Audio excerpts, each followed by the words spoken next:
What do Shakespearean one-liners, Newton's laws, and Nike's "Just Do It" have in common?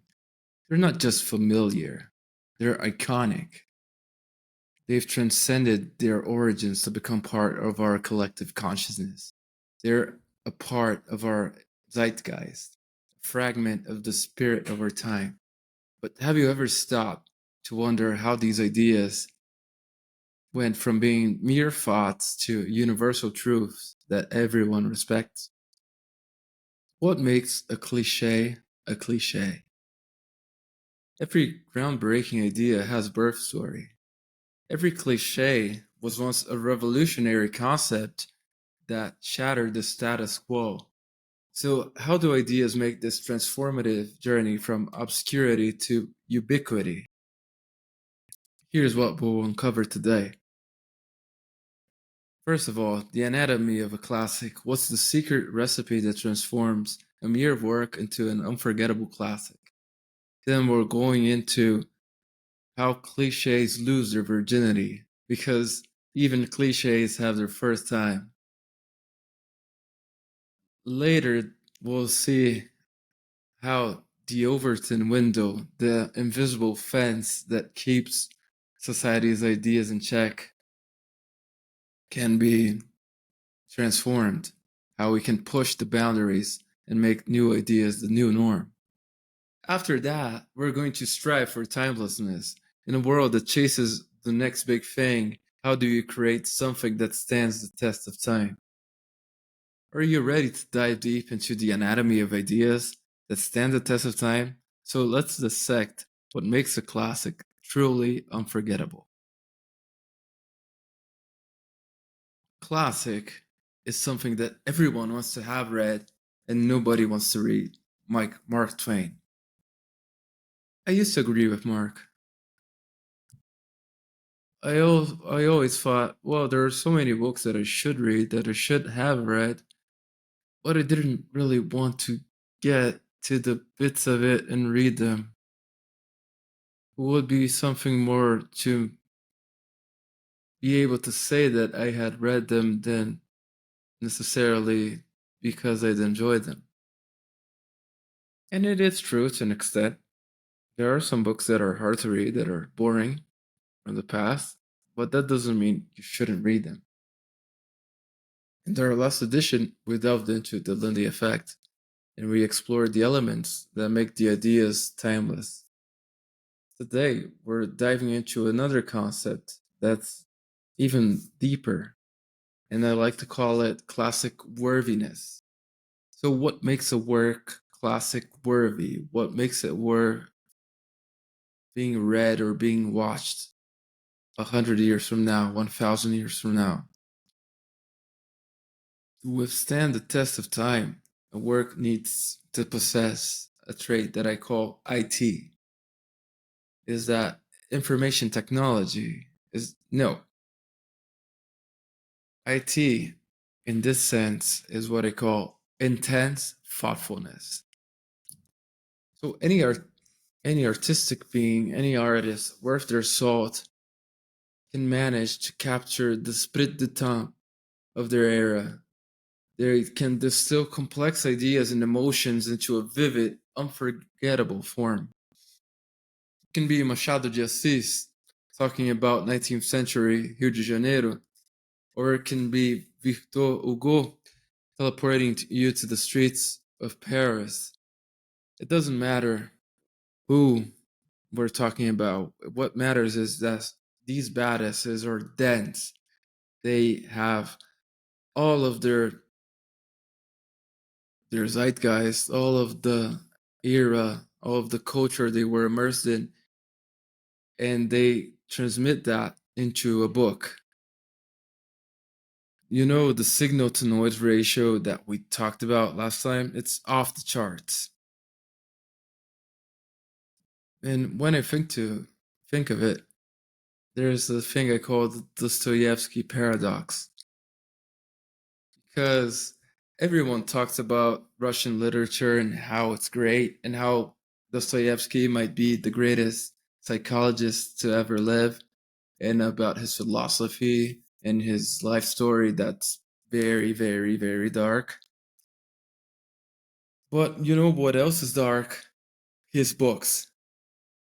Eh, the man's works are like a bag of bricks. They're that light or heavy, if you will. They're intense. They're dark. They make you want to throw the book across the room because you can't understand the last 50 pages you've read. You couldn't understand a thing. But guess what? Like I said before, he was a fucking genius. If you get The Brothers Karamazov, that's his last book, his masterpiece in the eyes of many. It's a roller coaster. It's not easy to read all the time. Sometimes it's not fun. It's a bit boring, to be honest, because most of the time it's just dialogue that goes on and on and on for ages. In the end, it's just a story between the fight between brothers, and they're fighting because of inheritance, and there's this weird love triangle between the older son and his dad and this girl, and yeah, it's like a telenovela from Mexico. But the subtext is mind blowing because you see, there are three brothers, four if you count the, well, there might be a bastard brother that's kind of like a servant, but we are not sure if he's the dad's son as well. It's kind of, it's a theory. He might or might not be the son as well, but we know for sure that the three main sons, each of them embodies a philosophical current of Dostoevsky time. So Dmitri, who is the hot-headed son, the one that's in the love triangle with his own dad, he's a hot-headed empiricist. He's the one with the passion. He's the one with the emotions. He's the one with the heart. And he's the one that does a lot of crazy stuff. Ivan, he's the opposite. He's the cool, calculating skeptic. He's the Nietzsche, if you will. He's the one that goes to the big city and never wants to come back. He's the one that doesn't care too much about his family because he's more interested in his intellectual pursuits in the big city. And finally, we have the one that most people say is the real hero in the story, Alyosha. Alexei, he is the spiritual rock star. He's a monk. Everyone respects him. Children love him. The other monks love him. He has a very pure heart. And you can see that the three brothers are three philosophical currents that were very prevalent in the end of the 19th century, beginning of the 20th century. So you have this empiricism, you have the rationalism, and you have the spiritualism. All of them fighting each other, almost like a yin yang with three elements. And Dostoevsky explores the tension between faith, reason, and emotion very deeply, making this a profound psychological study. It's like if you were watching a Twitter war today between a Wokey, a NIMBY, and a crypto bro, but with more depth and nuance and no trolls or gifts. Except you can call Smerdyakov a troll. That's the bastard son, because he kind of is pictured like a troll. Poor thing in the book. Anyways, this is how cliches are born. Because there's a phrase of this book that everyone has heard at least once, probably more than once. And then it's that phrase that Dmitri says in the end of the book. If God is dead, everything is permitted. And this line has been echoed by thinkers like Nietzsche. This line appears in things in pop culture, like in Lana Del Rey's song Gods and Monsters. You can see it was a line that was used as dialogue in a book, and it became prevalent and permeates culture. All of Western civilization has heard of this phrase one way or another, directly or indirectly. So you can think now, how are cliches born? How do Mama Clee and Papa Che watch the stars through the windshield on prom night and make a new idea baby that will turn into a cliche? Because every cliche was new once. It wasn't born a star, it became a star. Every epic journey starts with a single step. If you go back in time and you ask Romulus and Remus, two kids and a she-wolf, and Rome became the greatest empire of all. But would we remember Rome if Augustus hadn't transformed it from a city of bricks into a city of marble? Probably not. There's this weird thing that's the power of attribution. We often attribute cliches to great minds, even though many times they weren't the ones who actually said it. Because this gives the phrases a sort of a mystical aura. So, for instance, if you slap Marcus Aurelius' name next to any stoic sounding motivational quote, everyone will love it. The likes will come in rushing, you'll get a ton of reposts, even if it wasn't Marcus Aurelius at all. A fortune probably could be made if you just got stoic sounding quotes and slaps Marcus Aurelius or Seneca or other cool sounding philosophers or thinkers of Greek or Roman origin names. But you know where the name cliche comes from? You know what cliche actually means? It's very simple, actually. It's so simple, it feels kind of stupid to say it because cliche means nothing but click. It's French for click. It's something that came from the printing press era. So when the stereotype plate hit the cast, it clicked. That's the click. And you probably noticed I said stereotype. And no, it doesn't mean what you're thinking. The stereotype was the metal plate with the engraving, with all the ideas and concepts or the drawings. That's a stereotype in French in the printing press era. And as you can see, like with ideas, like with cliches, over time, terms drift from their original meaning, and we start assigning a totally different meaning to them.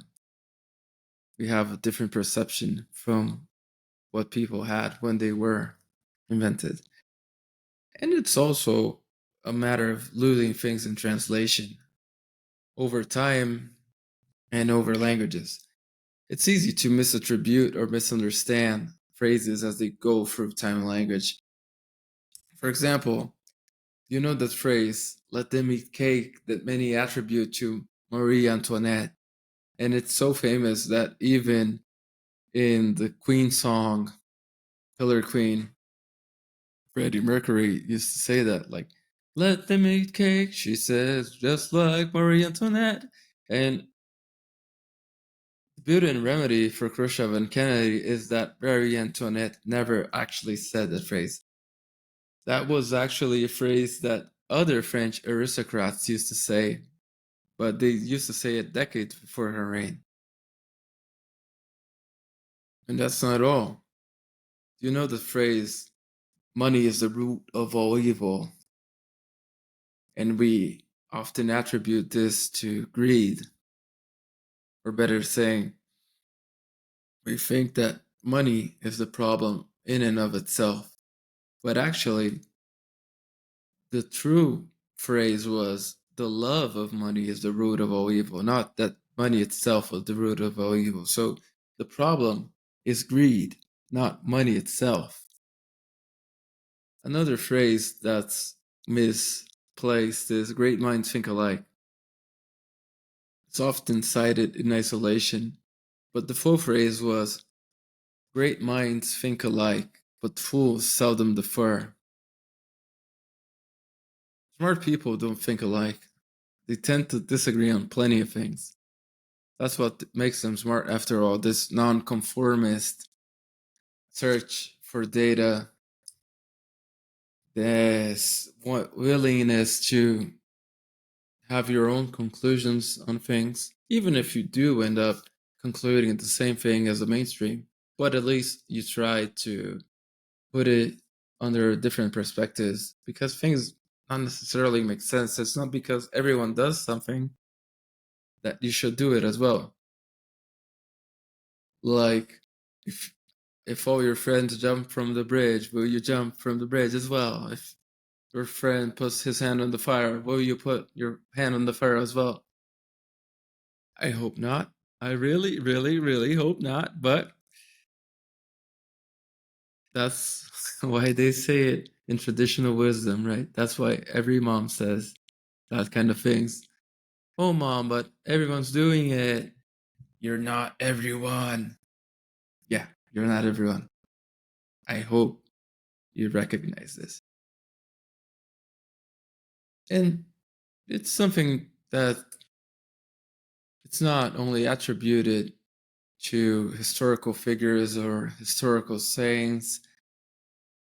There are many things that we think were said in works of art, but they weren't actually. For instance, we all tend to think that Darth Vader said, Luke, I'm your father. But he didn't say this. When Luke says that Darth Vader killed his father, he doesn't say, Luke, I'm your father. He says, no, I am your father. Yeah. Go check YouTube if you don't believe me. Likewise, Sherlock Holmes never said elementary, my dear Watson, in any of Doyle's original works. It's just something that we attribute to him. Ideas are immortal. You can kill a messenger, but a potent idea is indestructible. That's why there's such a deep-rooted fear of freedom of expression in authoritarian societies. Because you can kill the messenger, but if the idea spreads, if the idea reaches escape velocity, you can't stop the spread anymore. It gets this critical mass of people that will disseminate the idea, and you can't stop the spread. So they have to try to kill it while it's small, while it's in the nest. And this brings us to the Overton window. How are new norms? How do new norms come to existence? You remember how Richard Feynman wasn't afraid of thinking the unthinkable, and that to him, even a spinning place could be interesting enough to spark a Nobel-winning discovery. Well, what is the measuring stick between what is or isn't thinkable? Where do you draw the line between what's possible, what's thinkable, and what isn't? There's this concept called the Overton window that was devised by Joseph P. Overton in the mid 90s. And it's a model for understanding how ideas in society change over time and how they influence politics. So, in the middle of the window, we have the policy that can be seen as popular through both sides of the spectrum. So if it's popular, it's so popular for both sides that it can be accepted by both sides of the spectrum. But there are things that will be too sensible for one of the sides. And if you go past the sensible, you get to the realm of the acceptable. There are things that are acceptable, but they're barely acceptable. And after this, you get to the radical ideas. Ideas that are a bit too much, ideas that many people won't feel comfortable with. And after this, you get to the line of the unacceptable, things that are simply too radical for that time. And this framework, it can be used not only for politics, it can be used to discuss historical shifts in knowledge, in societal manners, in technology adoption, and even in pop culture. So there are things that today might be a cliche, today they might be public knowledge, today they might be common sense, but they were revolutionary ideas once. They shifted the course of history. And one of the most important, not to say maybe the most important of them all, the first, or better yet, the idea number 0. You might be thinking, 0? Really? Really, Gabe? 0. Even little kids know about 0. I learned about 0 when I was 3 years old because I'm a smart ass. I'm so smart. Yeah, yeah, yeah. Yeah, hear me out. It's a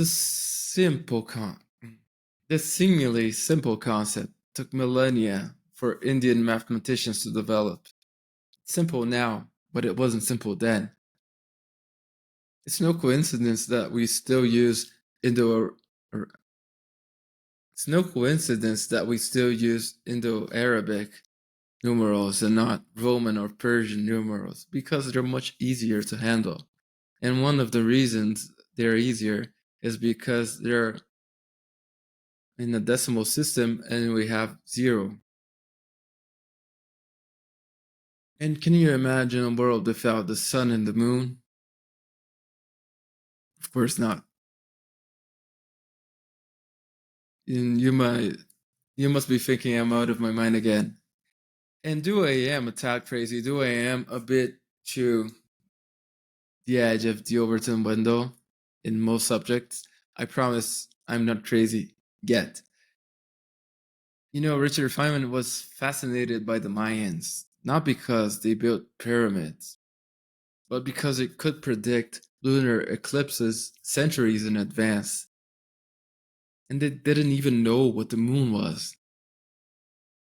Like, literally, they didn't know the way we know that the moon is a satellite that's a huge rock, quote unquote, in the sky that been might have come into existence after Earth shocked with another planet.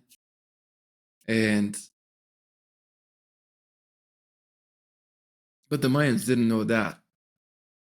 They probably thought it was due to some of their gods. Also, the free market economy is something that is very widespread as an idea today, but it wasn't before. It wasn't until the 20th century that the free market became the go-to economic model. Not, and last but not the least, the theory of relativity. Everyone knows about E equals mc squared right now. But if Einstein hadn't been a bit out there, if Einstein hadn't looked at the clock on the church tower and thought about how would it be if I was traveling at the speed of light to get to the clock, would it get there?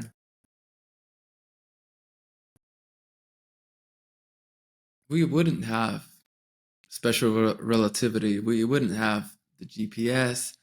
We wouldn't have lasers. We wouldn't have nuclear power. So today's insanity is tomorrow's norm. There are concepts and ideas that might be considered insane today, but that's the thing with being cutting edge. You have to break some eggs if you want to make you have to break some eggs if you want to make an omelet, because the Overton window is like society's comfort zone. As the saying goes, no growth happens inside their comfort zone. So if you want to do something different, if you want to be revolutionary, if you want to do something that will be remembered, you have to do something that no one is willing to do, something great, something that that might be seen as weird, might be seen as edgy. That's the secret to jumping through the Overton window and getting across to people. Doing something that other people won't do, doing something that only you could do, because you are the only one with your unique set of experiences, of talents, of ideas.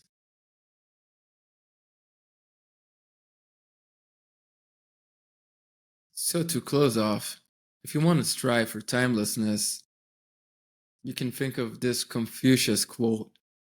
Maybe you can even tattoo it in Mandarin if you want to be like everyone else who has the tattoos in languages they can't even pronounce. And should you should hope that they don't tattoo Beijing duck $20 on your arm. Confucius said, timeless wisdom is always relevant. So this is the pitfall of trendiness. If you want to take the quick route to obscurity, you just chase the trends, you just follow the hottest hashtag, do whatever is the talk of town, visit the latest Insta-worthy hotspots to take the pictures that everyone's taking. You go to the concert and film the whole concert and don't pay attention because you're there just for the likes, aren't you? No, use this framework. The shoe shine boy indicator. What the hell is the shoe shine boy indicator? Well, you might have not heard of Joe Kennedy, but he was JFK's dad. And do you know how he knew that it was time to sell his stocks before the 1929 economic crisis of the stock market? And do you know how he knew it was time to sell his stocks before the 1929 crisis? Well, when his shoeshine boy started offering him stock tips, he said, "Wow, there's something wrong. How can a shoeshine boy offer me stock tips?" And mind you, at that time, information was even harder to come by. Today, the shoeshine boy really might be into some edgy stuff using his cell phone, but at the time, it wasn't as easy to get information. So he not only sold all his stock, he shredded the market. And you know what happened after the market crashed? He became a millionaire because he had shredded it and he was able to buy stocks for pennies on the dollar. And he was able to buy stocks for pennies on the dollar. That's the paradox of timelessness. You can't aim to be timeless. You have to be genuinely remarkable.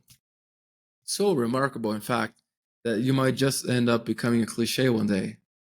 You will become so good that people will imitate you and people will misinterpret your ideas. You can't set out to be a cliche. That's a one way ticket to becoming a mere imitation of greatness, something that will be totally replaceable, something that will be totally forgettable. Imagine what would happen if Dostoevsky had aimed to write a bestseller for his time. We wouldn't have his masterpieces today. He aimed to write the best book he possibly could, to tell the best story he possibly could, to put his ideas out there through his characters, through his dialogue. And we have to shift the goalposts. Sometimes the world isn't ready for our brilliance.